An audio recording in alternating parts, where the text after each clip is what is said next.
mayam ngasigisina Venus planet ki ko Shukra graha ado Shukra graha je afabra phatabra habdu ai haijarake adubu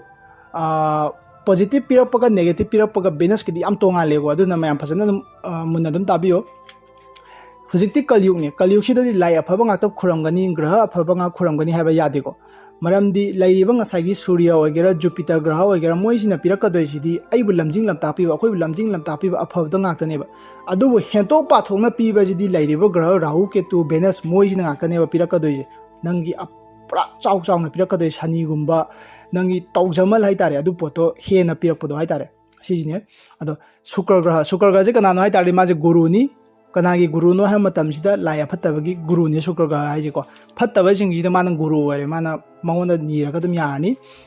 ado maje kanano ha matam da beauty luxury art ko haidi nangi luxury item adagi di phajaba adagi art ki maram do chinge creativity leiba ko adum oi aduga maje morning star evening star na jo khangnai ko Venus planet je Shukra graha je adada mana kari represent awe hai taragadi hujiki dum leire anambana lanthum comfort si luxury item ke lo yaure ko si je oi aduga magi area man koliba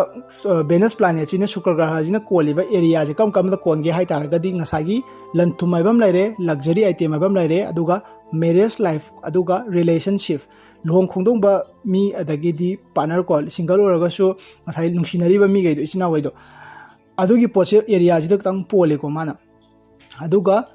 magi transit torokba Venus sina nangi house ta khogi kuthi da house leidana ko house ya transit torokpa ji karamba house ta torogadi phai hebdo ai harake mana transit torokpa je first house second house third house fourth house fifth house aduga 8 9 11 12 house si je transit toraba adurogadi phai ko transit torokpa je phai aduga magi negative ta hai tare ko mana transit torokpa da house te phatri poche fifth house ne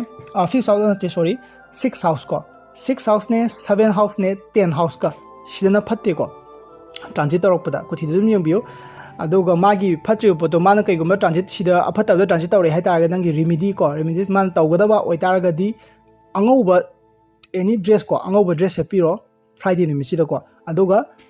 san gumba leraga di adu chini thabiyo ko chini pijabiyo ko san jida aduga nangi sijina remedy ni ko hoi kamaina khuram kadab no habi ai tongan hajarake aduga man strong oi taragadi chawakpa mako man strong oi taragadi kari pirakani ha matam sida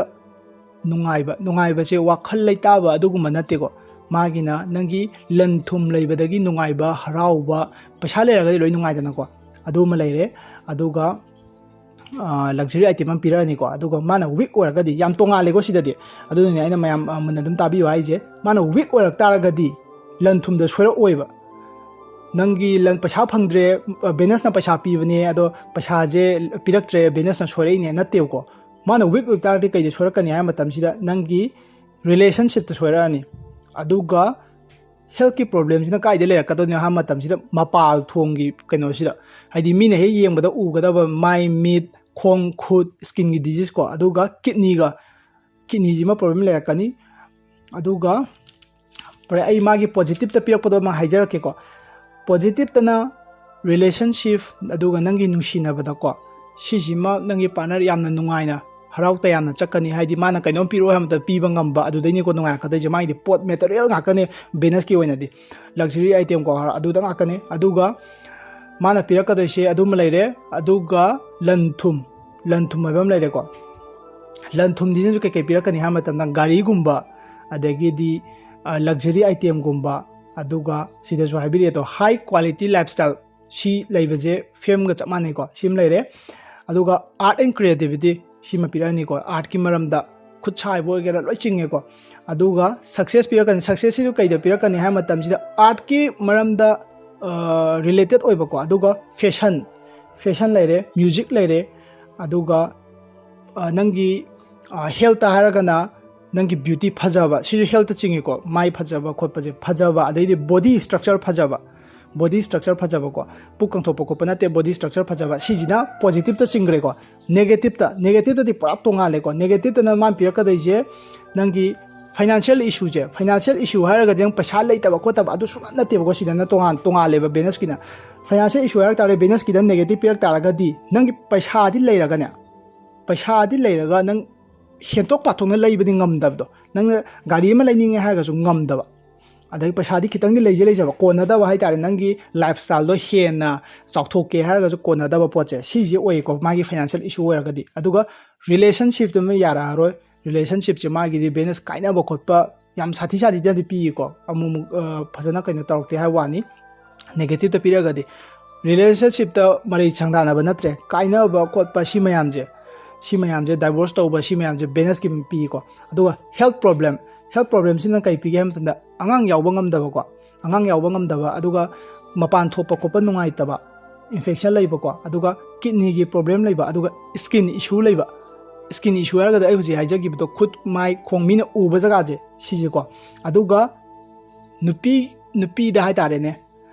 ꯏꯆꯤꯟ ꯏꯅꯥꯎ ꯑꯩꯈꯣꯏ ꯅꯨꯄꯤꯀꯣ ꯏꯃꯥ ꯑꯗꯩ ꯂꯩꯔꯤꯕ ꯏꯗꯣꯝꯆꯥꯁꯤꯗ respect ꯇꯧꯕ ꯉꯝꯃꯛꯇꯕ ꯋꯥꯈꯜ ꯆꯔꯥꯡꯅꯕ ꯁꯤ ꯄꯣꯠꯁꯦ ꯕꯦꯅꯁꯅ ꯅꯦꯒꯦꯇꯤꯞ ꯑꯣꯏꯕꯩꯅꯤꯀꯣ ꯅꯨꯄꯤꯗ ꯔꯦꯁꯄꯦꯛ ꯇꯧꯕꯤꯗꯕꯁꯦ ꯑꯁꯤꯁꯤꯃ ꯑꯣꯏꯔꯦ ꯑꯗꯨꯒ ꯄꯣꯖꯤꯇꯤꯞꯀ ꯅꯦꯒꯦꯇꯤꯞ ꯌꯥꯝ ꯈꯦꯠꯅꯩꯀꯣ ꯕꯦꯅꯁꯀꯤꯁꯦ ꯑꯗꯨꯗꯨꯅꯅꯦ ꯑꯩꯅ ꯍꯥꯏꯖꯔꯤꯗꯣ ꯑꯗꯨꯒ ꯋꯥꯔꯁꯤꯞꯀꯣ ꯃꯥꯅ ꯀꯃꯥꯏꯅ ꯈꯨꯔꯨꯝꯒꯅꯤ ꯍꯥꯏꯕ ꯃꯇꯝꯁꯤꯗ ꯐ꯭ꯔꯥꯏꯗꯦ ꯅꯨꯃꯤꯠꯇ ꯉꯝꯃꯒꯗꯤ ꯐꯥꯁꯇꯤꯡ ꯇꯧꯕꯤꯌꯣ ꯀꯩꯁꯨ ꯀꯥꯏꯗꯦ ꯑꯗꯨꯒ ꯐ꯭ꯔꯥꯏꯗꯦ ꯅꯨꯃꯤꯠꯁꯤꯗꯅꯦ ꯍꯧꯖꯤꯛꯀꯤ ꯉꯁꯥꯏꯒꯤ ꯔꯦꯃꯤꯗꯤ ꯑꯩꯅꯁꯨ ꯍꯥꯏꯖꯈ꯭ꯔꯦꯗꯅꯀꯣ ꯁꯟꯗ ꯐ꯭ꯔꯥꯏꯗे ꯅꯨꯃꯤꯠꯁꯤꯗ ꯐꯤ ꯑꯉꯧꯕ ꯁꯦꯠꯄꯤꯔꯒ ꯆꯤꯅꯤ ꯄꯤꯖꯕꯤꯌꯣꯅꯀꯣ ꯑꯗꯨꯒ ꯂꯥꯏ ꯈꯨꯔꯨꯝꯕ ꯃꯇꯝꯗ ꯍꯥꯏꯗꯤ ꯁꯤꯁꯦ ꯑꯗꯨꯝ ꯇꯨꯜꯁꯤꯈꯣꯡꯗ ꯈꯨꯔꯨꯝꯕꯁꯨ ꯀꯩꯁꯨ ꯀꯥꯏꯗꯦꯀꯣ ꯐ꯭ꯔꯥꯏꯗꯦ ꯅꯨꯃꯤꯠꯇ ꯑꯌꯨꯛꯇ ꯈꯨꯔꯨꯝꯕ ꯃꯇꯝꯗ ꯑꯉꯧꯕ ꯑꯥꯏꯇꯦꯝ ꯑꯃ ꯍꯥꯞꯄꯤꯌꯣ ꯑꯉꯧꯕ ꯑꯥꯏꯇꯦꯝꯁꯦ ꯀꯩ ꯑꯣꯏꯅꯤ ꯍꯥꯏꯕꯗ ꯐ꯭ꯂꯥꯋꯔ ꯂꯩꯗꯀꯣ ꯂꯩꯗꯁꯨ ꯔꯣꯁꯀ ꯖꯦꯁꯃꯤꯟꯒ ꯁꯤ ꯑꯅꯤꯁꯤ ꯅꯠꯇꯕ ꯑꯇꯣꯞꯄ ꯌꯥꯗꯦꯀꯣ ꯔꯣꯁꯀ ꯖꯦꯁꯃꯤꯟꯒ ꯁꯤꯁꯦ ꯍꯥꯞꯄꯤꯒꯗꯕ ꯑꯗꯨꯒ ꯍꯩꯗ ꯑꯣꯏꯔꯒꯁꯨ ꯍꯩ ꯑꯉꯧꯕꯗ ꯑꯣꯏꯒꯗꯕꯀꯣ ꯌꯥꯝ ꯄꯨꯔꯥ ꯑꯉꯧꯕꯁꯨ ꯅꯠꯇ꯭ꯔꯁꯨ ꯌꯥꯏ ꯑꯉꯧꯕ ꯈꯔ ꯋꯥꯔꯤ ꯇꯧꯕ ꯑꯣꯏꯔꯁꯨ ꯌꯥꯏ ꯑꯗꯨꯒ ꯆꯦꯡ ꯍꯥꯏꯕꯤꯌꯨꯀꯣ